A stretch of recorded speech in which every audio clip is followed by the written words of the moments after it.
Hello, yes, a good morning, a good afternoon, or a good evening to you, however you may be listening and wherever you may be listening. This is the latest edition of the Baldwin Sports Media NFL podcast coming to you, I'd like to say after a busy week, but that's not usually how we do things. However, we are coming to you before, not even before a busy week, because it's before something, but it's not really a busy week. But it is Super Bowl week and it is Super Bowl Sunday this weekend. And don't worry, I will have my thoughts and my opinions on everything surrounding the big game. In fact, I'm kind of worried that by saying Super Bowl, I may be sued by the NFL because I know how litigious they can be with some of their things. But hopefully I managed to get away with it.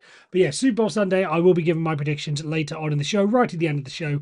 But we do have some off the field matters to begin the show with. But before we even begin the show, I need to do the admin, which is as simple as saying thank you very much for joining us. Don't forget, you are listening to this on YouTube, so don't forget to like, subscribe, leave a comment, hit the bell notification, do everything that you need to do in order to make sure that you are a continual part of this ongoing project. And don't forget to also follow us on our social medias. We are at Baldwin Sports Media on Instagram and TikTok, and we are at MRB Sports Media on YouTube. So give us a follow and do what you need to do on those. And if you are a returning listener, then as always, thank you so much for your continued support. Actually, just before we do get on with the show, just one other note of apology. I did come down with something over the weekend. I don't know exactly what it was, but I was in a bit of a bad shape. If ironically, it would have been the perfect weekend for the Super Bowl because that's when I'd just be in bed, laid up, not moving, just drinking fluids or whatever, just not moving. It would have been perfect, but just didn't work out that way. So if I do sound a little bit off or something sounds a bit weird because I have to pause to cough or sneeze or whatever, just explain that. Just a minor illness, nothing too severe. Right, and with that, we do get on with the show, and I need to start talking about the Pro Bowl. Now, I'm recording this on Wednesday morning. I normally record on a Tuesday night, which is usually, after Monday Night Football, and give the chance for some of the news of the week to come out and some more opinions and news pieces to develop. But today I decided to do it on Wednesday purely because I need to talk about the Pro Bowl and everyone's lack of interest in it. Now, I have always sort of kept the Pro Bowl at arm's length. I like the idea of the Pro Bowl. I like the All-Star game in whatever sport it is in ice hockey, baseball, basketball, whatever. I like the idea of it. Bring the best players together to do stuff. And the Pro Bowl has gone through the changes over the years. It was the AFC, NFC, then it was the two teams. Then it was the Pro Bowl games where you had all the various challenges. Well, you always had the challenges in the week of the Pro Bowl, but then they made the Pro Bowl games basically like a scoring system, no points for each conference and so on. Then last night, I'll be brutally honest, I completely lost track of what everything was with the Pro Bowl because I saw that the flag football was on. But I was waiting. I thought, what's gone on with the other games? Where's the tick or the kick tack toe? I think it's called. Where's that? Where's the other challenges that go with it? Where's the tug of war, which I think was a couple of years ago? Where's all that? But no, it just turns out that this year for the Pro Bowl, as part of Super Bowl week or whatever, they decided no, we're just going to have the flag football, AFC versus NFC flag football, just go with it. Which I kind of understand. The NFL is wanting to grow flag football and whatever, and turn that into sport in and of itself, and a league in and of itself, and further down the line, professional league in and of itself. But if that's all the Pro Bowl is, then yeah, I think we may need to get rid of it, because if you are getting to the stage where that is all that is on offer, I can understand why people are turning it down. We discussed last week the fact that Shador Sanders made the roster for the AFC when he is not even the top 15, I would say, quarterbacks that played in the AFC this season. So the fact that he's made it in there is kind of shocking and a bit of a joke. And the Pro Bowl quarterbacks were Joe Flacco, Shador Sanders, and Joe Burrow. Just no. Again, people decline. Drake May is not allowed to go, and Bo Nix was injured. I get that, but just in general, no. If the players themselves can't be bothered, then what sort of message is that giving us as the fans as to why should we be bothered? Now, as I said, I did like the Pro Bowl in the past. I did like the idea of, for the sake of argument, Peyton Manning throwing it to Randy Moss when he was on the Colts and Moss was on the Patriots, whatever. That would be great. I'd love to see that. All the teams come together. But if this is all that we're doing, flag football, what really is the point of it all? Especially if you're not doing the games and everything and all the fun activities that are around it. Now, again, I liked it. I loved seeing the the kick tac toe or whatever. I'm going to call it that. I'm pretty sure it was called that, but it was the kickers trying to hit the boxes tic tac toe. Still, I get that. So all that stuff, I like it. Like it in the NBA. You have the game itself, but you also have the dunk challenge and the 3-point contest. And in the NHL, the hardest, you have the game, but then you have the hardest shot challenge and the accuracy challenge and the pace, where who can set the fastest lap. All that stuff. I love all that stuff that goes on around it. That adds to the feeling. But if we're just diminishing it just to, okay, we're going to play a flag football game and it's going to be on a Tuesday night for some reason, then what really is the point? If you want to do it Saturday, like the lead into the Super Bowl, I would get a little bit more behind it, maybe, making an NFL a football weekend as well. Even a Friday night, I could sort of gather. And again, if you have all the games around it, people I think would watch it. But to just dump it on a Tuesday night in Super Bowl week, I just don't see the Pro Bowl. They've gone through all these changes. If this is the latest iteration of it, if this is what we're going to go for, I don't think it's going to last very much longer. So there needs to either be drastic changes in order to make it more appealing for us, the fans, and the players as well. Give them some form of incentive to go and participate. Because again, part of it is the name factor.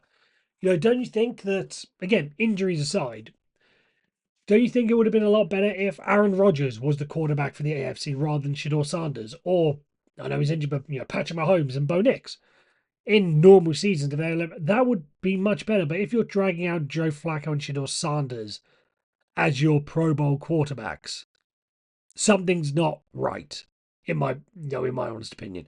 So Pro Bowl, if we're going to keep doing it, there needs to be drastic changes. It can't keep being watered down the way that it is. Let me know what you guys think. Let me know in the comments. Do you think we need to keep things as they are? I'd be shocked if anyone actually has that opinion. Or do we think there needs to be slight tweaks? Or do we think there needs to be drastic, major changes made to the Pro Bowl in order to get the players more interested and perhaps more importantly, the fans more interested? And with that, we move on to our next portion of the show, where I'm going to sort of do a similar thing to what I did a couple of weeks ago, where I went through my my preseason predictions for the NFL standings and where teams ended up in their divisions. But what I'm going to do now is I'm going to go through the NFL award, because tomorrow night, again, as I record on a Wednesday morning, is the NFL Honors ceremony, where we hand out all the big awards and the big moments and all that sort of stuff. And I'm just going to go through what my predictions were at the start of the season and then see where, what I think now that we have all the information at our hands, see where where I think the award is going to go this season. So I'll start off. I'll start with Coach of the Year. I went with Dan Campbell of the Detroit Lions. That one is clearly not going to be the case. Obviously, the Detroit Lions falling short of, I think, many people's expectations. So he's completely out of the running. This year's Coach of the Year, I think, is probably going to be Mike Vrabel with the New England Patriots. You look at the turnaround that they've done. It's pretty obvious. Let's not try and second guess ourselves here. Again, there are a couple of people who could be candidates. I saw Sean Payton getting a lot of love, maybe for the work he did with the Broncos, getting them to the number 1 seed, and the work he did in continuing to transform Bo Nix. Maybe Ben Johnson for the way he managed to turn around the Chicago Bears as a franchise, I think would be a good outside shout. But again, all things considered, I think it's probably going to be Mike Vrabel. I think it's not going to be close when all is said and done. Defensive Rookie of the Year. Now, I went with Abdul Carter of the New York Giants, and he's had a pretty okay season, but not overly spectacular. I do think he's got a very good future in the league, but just falling short in that regard. Looking at how things have gone, again, this isn't trying to be smart or like overly think things. At this time of year, when some of the awards come through and some people are named for certain things, you can kind of get a sense of where things are going to go. And as a result, I think the NFL Defensive Player of the Year is going to be Carson Schweschinger. I know I've mispronounced that. The linebacker for the Cleveland Browns. Again, incredible year for, you know, 156 tackles, leading the team, sixth overall in the league, 2.5 sacks, two interceptions. Very good. I mean, great defensive effort for him over the course of the season. I will slightly temper this with I do still think maybe it shouldn't be extended to rookies because of the obvious situation they are rookies, but I still am of the belief. I think I've said this recently, either last year or when the news came out this year with the All Pro teams. I don't think you can be All Pro or be eligible for these postseason award, well, not postseason award, but these end of season awards if you have a losing record. I just don't think that is the case unless something exceptional happens, which we will get to later. Unless something exceptional happens, I don't think you can be eligible for a postseason. I keep saying postseason, for an end of season award if your team has a losing record. And I know it's not an individual sport, it's a team sport and everything, but I think if you have performed that well, you should at least be able to yourself get your team to above 500 on either side of the ball. That's me personally. I will maybe slightly give a pass for rookies because they are still learning in the league and maybe they get a bit of a pass. So in this case, Carson Schweschinger does. But even so, just moving forward, I still would be slightly hesitant in giving out awards for players whose teams do not have a winning record. I just would be slightly hesitant to give that out.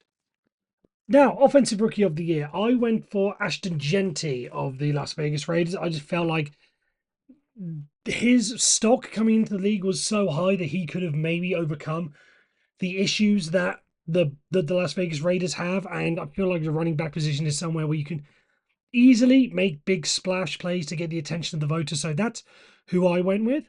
But I think I would be very, very stunned if he comes away with it. So Offensive Rookie of the Year, I think is pretty obvious. There are some possible. Maybe you want to look at Jackson Dart, quarterback for the Giants after he's had his fair share. Again at the quarterback position, kind of adds a little bit mystique and prestige and splash plays to it. But I think we can all agree there's going to be, and I'm going to mispronounce this, Teteroy McMillan from the Carolina Panthers. Again, it's one of those things. Splash plays has helped the Carolina Panthers move forward. He's going to be a franchise wide receiver for a number of years. Really helped the franchise take a big step forward. So I think that's pretty obvious. It is going to be him. Now, Defensive Player of the Year, I went for Aiden Hutchinson because I went really big on the Detroit Lions, as you can tell. So I went for Aiden Hutchinson. Again, not going to be the case. I think it's pretty obvious which way this one is going to go. Myles Garrett, again, when you break the NFL sack record, it's pretty obvious where you're going to go. And again, I don't mind it going to him this year, breaking the record. Exceptional performances, even with the losing record. But there's still just a little bit in the back of my mind that says that shouldn't really be the case. Offensive Player of the Year. Now, I went for Derrick Henry. And again, I don't think that wasn't really an outlandish take on the grand scheme of things, but it just didn't really work out for him. I felt that he may have been one of these players to challenge the 2,000-yard mark. Honestly, I felt with the offensive setup of the Ravens and the great offensive line and the run game that they've managed to establish, I felt like this was going to be him, especially with Lamar Jackson taking the bump that he did. I felt at the start of the season and moving forward, I felt it was going to be Derrick Henry. But alas, it's not going to be him. I think it's pretty obvious. Again, this one moving towards Jackson Smith and Jigma of the Seattle Seahawks. Again, just that big step forward that he's taken in year two, really establishing himself as one of the best wide receivers in the league. And I think it's going to be him. Now, I just want to make a quick note on Comeback Player of the Year because I didn't make any predictions on that just because I'm still a little bit disenfranchised with the comeback player of the year award ever since it was given to Joe Flacco over Damar Hamlin. So I don't really want to make a guess on that because you can't really tell which way it's going to go if it's if that's the way that things are going to go. So I didn't want to make a prediction on that at the start of the year, but looking at the looking at the betting odds, I I don't want to use this as the main guide, but looking at the betting odds, Christian McCaffrey after his injury last year, I think it's probably going to be him as well. Aiden Hutchinson, a bit of an outside shout. What I do not want to have happen though is it go to Philip Rivers just for coming back again, similar to Joe Flacco just coming off the couch for the last few games. I do not want to see that happen. MVP, again, I went in on the line, so I went with Jared Goff. I felt like this was going to be his year, and how ironic that the man who I believe it is going to be Matthew Stafford. But again, just one of those things. Let's have the whole postseason included when it comes to deciding these awards, because that way Drake may have been able to just sneak him out of it. Maybe even Sam Darnold may even have snuck him out of it. But if you want to have the whole season as your points of reference, as your data points, and if there's one game that you need to decide, okay, who's going to nudge it, let's have the two of them go up against each other. Stafford and May would have done if they met in the Super Bowl. May, Darnold. If you want to use that as a deciding factor, fine. But just overall, let's have the whole season included when it comes to post. I may as well keep saying it postseason awards, but I know that's not what it is. But anyway, those are my predictions for the NFL honors when it gets announced tomorrow night. And now we move on to the next segment of the show, where, as I've been doing in the past couple of weeks, is give my quick thoughts on the head coaching hires that have been made around the league. The last two that are left. The Arizona Cardinals hiring Mike LaFleur, the offensive coordinator for the Rams. I do like this move. I think given the situation that's going on with Kyler Murray, I think this may be seen as a last chance, last shot for Kyler Murray. I say that the Cardinals may want to look to move on from him, but I think this may be a chance to have an offensive mind come in, see what he can do with him, and then give him this whole year to reassess. So I think that's going to be his main job. Is a bit like Ben Johnson did with Caleb Williams. Right, if you can fix that, if we can see some progress with that, then we're going to keep moving you forward, and we're going to keep using you, and we can maybe see if this works out. And again, coming from the Rams, as I've said for the most part, I think when I'm looking at these coaching hires, it's what organization are you coming from, and can you help to reestablish and what's the word I'm looking for? Yeah, reestablish and reset the culture, as it were. And I think Mike LaFleur, coming from the Rams, going to the Cardinals, historically not exactly the best run organization, I think he's another one that can take that to the next level. And whilst it's not confirmed, Clint Kubiak, the offensive coordinator for the Seahawks, obviously in the Super Bowl this week, it seems to be as if he's going to be taking over the job of the Las Vegas Raiders. Similar sort of job, and again, similar sort of assessment. Well-run organization in the Seahawks, coming down, reset the culture, and obviously he's going to be working with, we believe, at this point, still plenty of time for things to move around, but we believe he's going to be working with Fernando Mendoza, the number one pick in the draft. And it's going to be very interesting to see where that goes from there.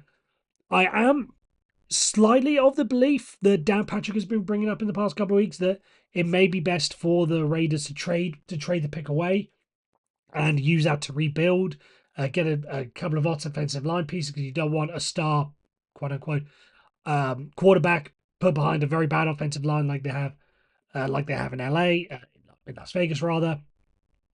I'm kind of that belief, but I do think that whilst this is a bad quarterback class, Fernando Mendoza is the only one that I think could be a franchise quarterback right away, and you do not want to miss on that chance, just on the off chance that he goes on to be a star elsewhere. But overall, these last two hires, both of them, I think very, very good.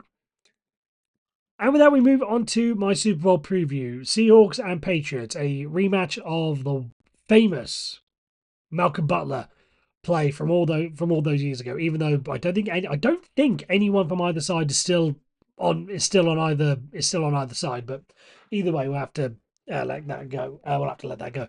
But it should be a very fascinating game. I've seen a lot of predictions about this. Like, is it going to be a slugfest? Is it going to be a defensive battle? Or is one side going to run away with it?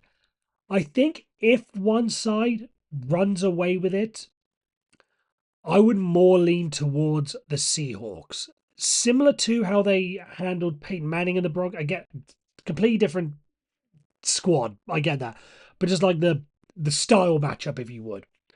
I think their defense is so much better than the Patriots' defense that but the offenses are sort of slightly matched in terms of their abilities. So the offense may be able to you see where I'm going with this. The Seahawks will be able to score points, and I don't think the Patriots will be able to make as many stops as the Seahawks will, especially in big moments.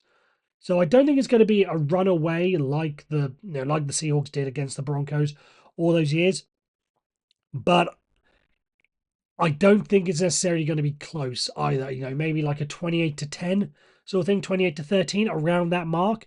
I think that's more likely going to be it. And I think it's going to, and I think, as you can probably tell, I think it's going to be the Seahawks that are going to win this. I think great offensive play on the through the air and on the ground. I think that's again another key thing to be able to control the clock with two great running backs for the Seahawks. I think that's going to be crucial to keep Drake May, very talented quarterback, off the field. And I think the Seahawks are just going to be able to keep using the clock and just you know make their plays when they can. Sam Darnold will show that he can step up in the big moment like he has been in the past couple of weeks, and I think he's going to take over the game. And I think it's going to be a comfortable, not an easy, but a comfortable win for the Seattle Seahawks. And just before we go, time for me to include my one non-NFL story of the week, and this one comes from the world of soccer, football, however you want to brand it. And this is one of the most incredible rants that you are ever going to hear. It comes from Ian Holloway, who's the manager of Swindon Town, and I think you really I can't do it justice. All you really need to just look up Ian Holloway Swindon or Ian Holloway rant. You're gonna have to probably just look for the most recent one because he's had a lot over the years. But this one, the passion in which he comes across is one that would, if it was on Sports Center, would live in infamy with the, if you want to crown them, then crown their asses. And, what are the other American ones? Things like Gundy, I'm a man, I'm 40, come after me. All those. If this was in America, this would live in infamy and folklore forever. It was just that good. Basically, he's complaining. I think having looked into it, they did break the rules, but it's with like an ineligible player in a previous game or whatever. But it's the way that the leagues and everything handled telling them that they mishandled it or whatever. It's a bit complicated, but you really don't need to know that. Just watch and listen to his rant about the whole thing. It's just absolutely brilliant. 3 minutes, well worth your time. I highly encourage you to go listen to it. Maybe listen to it during the halftime show because not wanting it's not my show. It's not my kind of music. So if you don't, or maybe during one of the many commercials, if you want to do it, if you're not really a commercial person this year. So yeah, feel free to go and listen to that. Listen to it during the Super Bowl, which I will be more than happy to talk to you about next week when we have our next show, because that is the end of the episode. As always, thank you so much for listening. As I said at the start, feel free to follow us on our other social medias. We are at Border Sports Media on Instagram and TikTok. We are at MRB Sports Media on Twitter. Don't forget to like, subscribe, leave a comment, hit the bell icon, do everything you need to do to keep up to date with whatever is happening with the show and continue to keep the show growing. If you are new or if you are a returning listener, as always, thank you so much for your time. I will be back next week talking about what happened in the big game. And yeah, we'll see what happens. As I always end the show, take care and as always, stay safe.